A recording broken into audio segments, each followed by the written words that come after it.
Hey there, welcome back. It's been a little bit since my last video. I've taken a break from most of my videoing, but this was a large project that we've been working on, and it is a breakfast nook for a local client.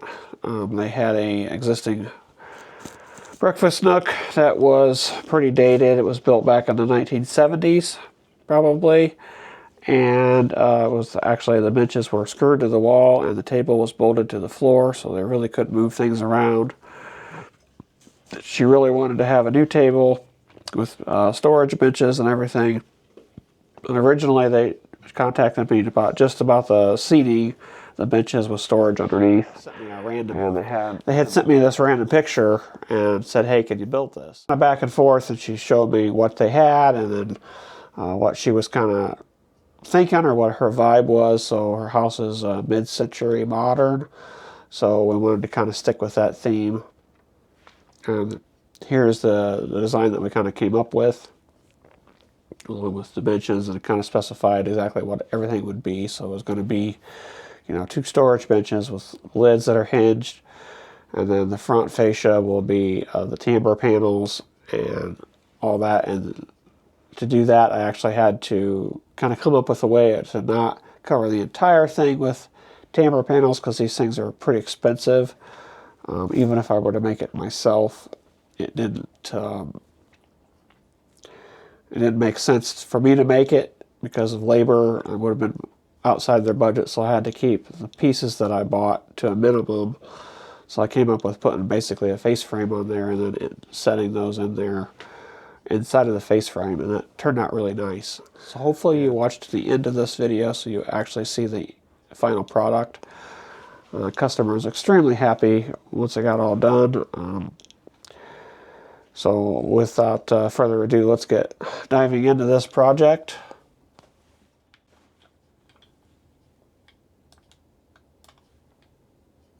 So here we're just getting the table pieces cut down and get those out of my way. Those are pretty big and heavy, 1.5 inches thick, 14 inches wide, and 10 feet long. So I'll cut the pieces out that we needed out of those, and then break the plywood down into the boxes.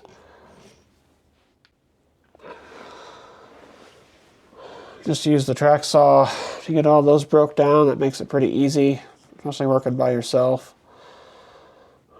So then once we get these pocket hole the way I went ahead and ran them through the drum sander just to smooth them out a little bit further. Saves me some hand sanding. And I just used some miter clamps and some glue and pocket hole screws to get these put together. The miter clamps make it quite a bit easier for me to get these put together by myself. And then I cut some strips out of some scrap plywood to make the ledge for the bottom. And just got glued and nailed in. It's pretty much rinse and repeat for the second box. They're almost identical sizes.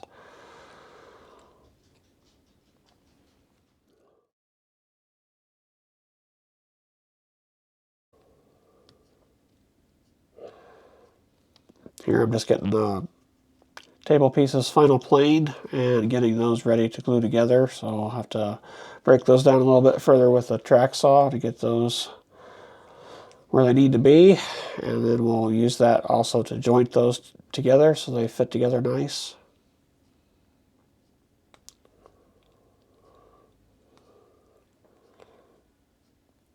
Put quite a bit of planning into this just to make sure everything ran pretty smooth. And as you can see, so far everything's went pretty well. Use the domino here to get those ready to go together, and we'll just dry fit it, and everything worked out, so it was ready to glue together. It's a matter of getting the clamps set up and a bunch of glue put on, and clamp it down and let it set overnight.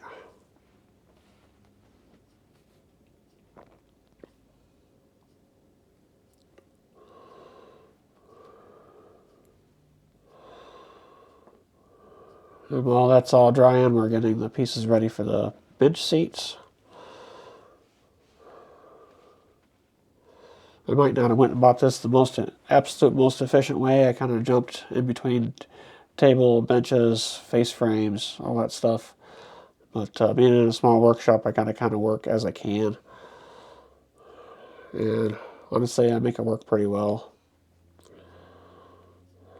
And we're just going to use the CNC here to cut that out. I didn't have a router bit that was long enough to cut all the way through this, so I wound up just cutting it part way.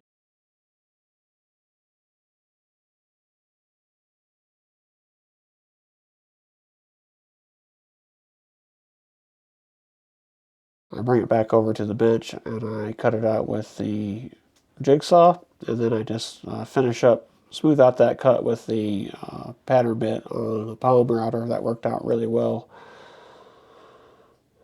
And here I'm just getting the bench seat pieces ready to glue together, just using them to the track saw to joint those.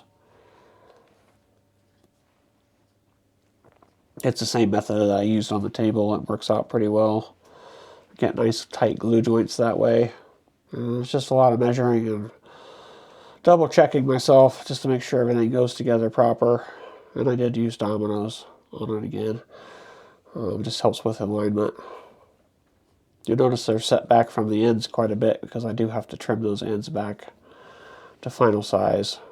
I always like to make stuff a little bit bigger than trim it down.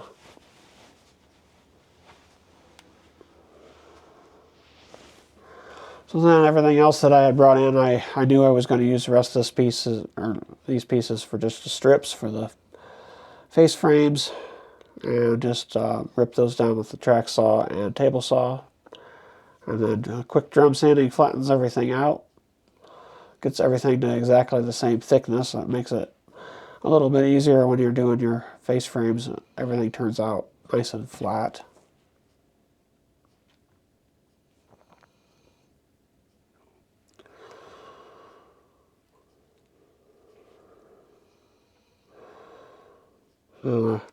Seats were dry now, so we can get those flattened and trimmed down a little bit more.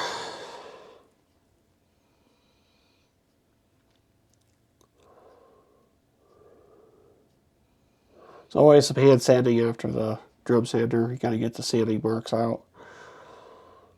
And I get pretty particular with all my sanding, so you'll see me go over them a few times. The table was ready to flatten as well while we were at it. And we'll get that all ready to finish here.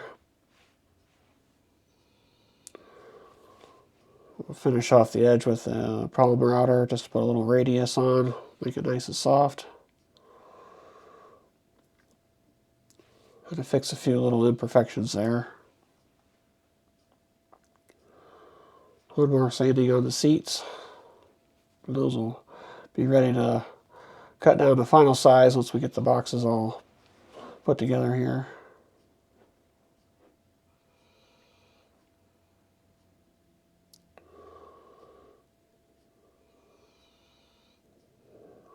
I decided to go ahead and put some clear coat on the inside of the boxes and the backs and bottoms, basically everything that doesn't get a face frame, just to kind of seal the wood up in case there was any moisture issues.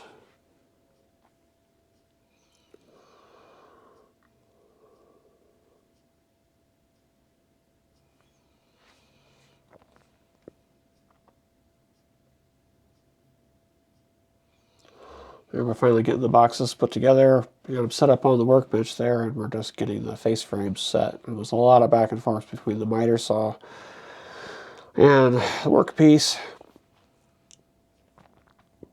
Probably could have been a little bit more efficient at this, but it worked out.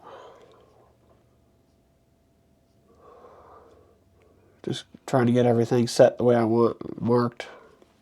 And then I just go back and put some glue on and tack that on with some finish nails. Those vertical pieces that I just put in, I didn't originally glue those into place. I was going to wait for the tambour panels to be ready.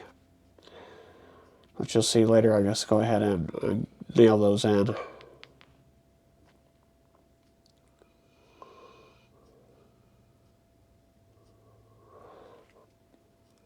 Here we're just making some stiffeners for the seats. Decided that that'd probably be a good idea since they're so long. They will take a little bit of abuse since people are sitting on them, so a little bit of extra support won't hurt anything. And rinse and repeat for the second box.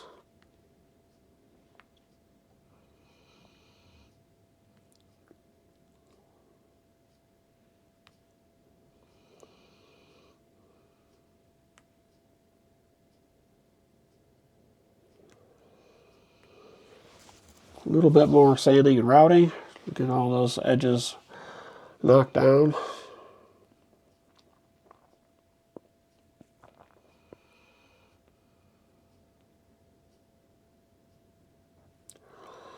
Here we're making those shelves I was telling you about. It's just basically 2 boards, so those went pretty fast. I did those last.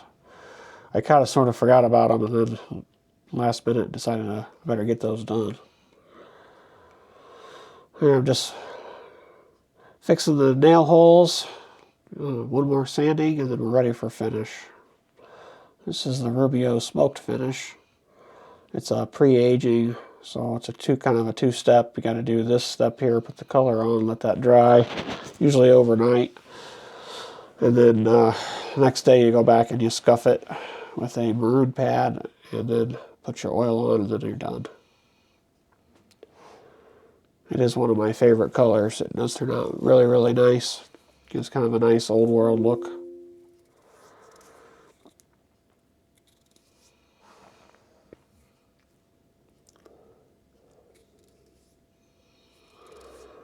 And here's how that fresh smoked finish looks. It will dry much more pale. And then the next day you just go back and scuff those, like I was saying, and then put your finish on and everything.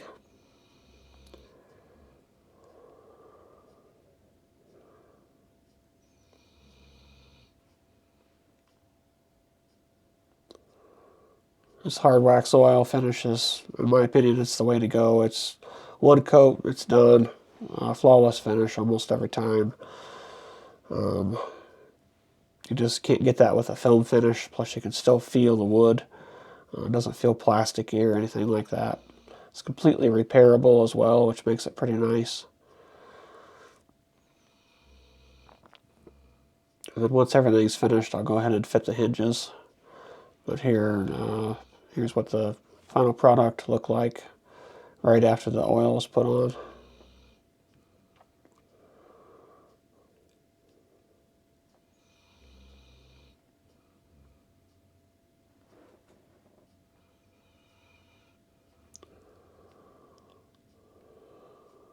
You can see that table's got a book match to it right down the center of it. It's kind of a nice effect. The camera really doesn't do it justice too much. Quite a bit of quarter sawing in there. Well, we're finally getting down to the brass tacks of this project. So the table legs are getting put together here, and then those will get centered up on the tabletop, and I'll just mark my screw holes, and I actually use threaded inserts for that. So I just drill those down. I got to be careful not to drill through the top. It would be a disaster. And I do lubricate those threads with some wood glue, and that kind of helps set everything together too. And it's just a matter of putting the screws in, and the table is done.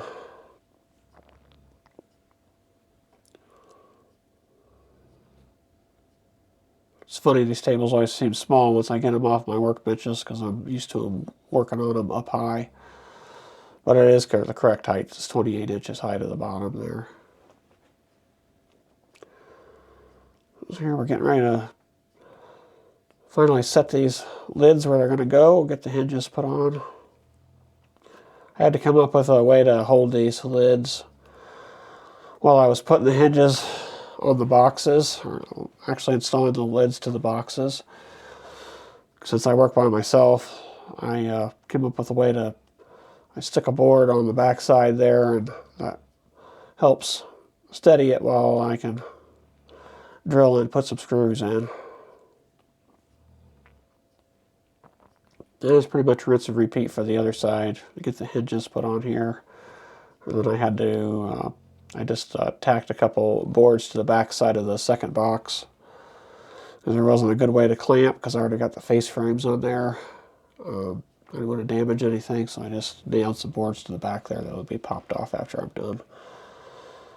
And then once these lids are on, it's time to put some dampers on there. Use some gas cylinders to make sure these close really softly. It's not completely necessary, but you don't want kids' fingers to get smashed. Or if you're trying to dig something out of the bottom there, you don't want that thing falling on your head either, because those things are pretty heavy. It's solid oak, so each one of those probably weighed in the neighborhood between 15 and 20 pounds. Finally got the tamper panels in and got those cut to size, and got the smoke put on, and then gonna let those dry overnight. And then again, we just scuff and oil, and then those are ready to install. I had numbered each one of these panels to coincide with the open spot on the face frames, so I knew exactly which panel went where, so there was no confusion there. That all went pretty fast. I'm just laying them out how I want them. Put some construction adhesive on the back side, and then pin nail them in.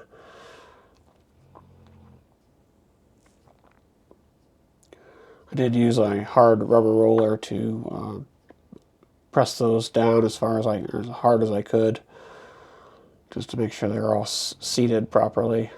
Overall, it turned out really, really nice. I do like this aesthetic. Probably going to wind up with this on a personal project that's coming up. Because, of course, my wife's seen it and she really liked it, so usually when she likes something, it's going to cost me some money, but it's okay. She's definitely worth it.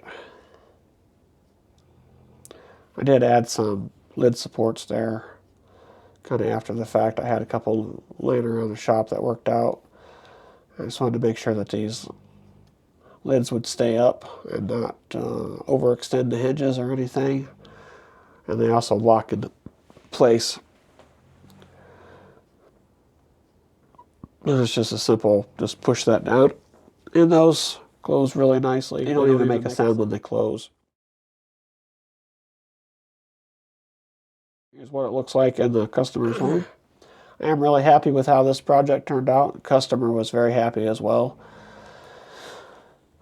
And hopefully they'll have a little bit more work for me down the road. They are going to remodel the kitchen, so maybe I'll get a piece of that pie too. They did not have the shelves put up yet here, but I look forward to seeing that down the road. So that's pretty much it for today's video. We'll catch you on the next major project. Have a good one.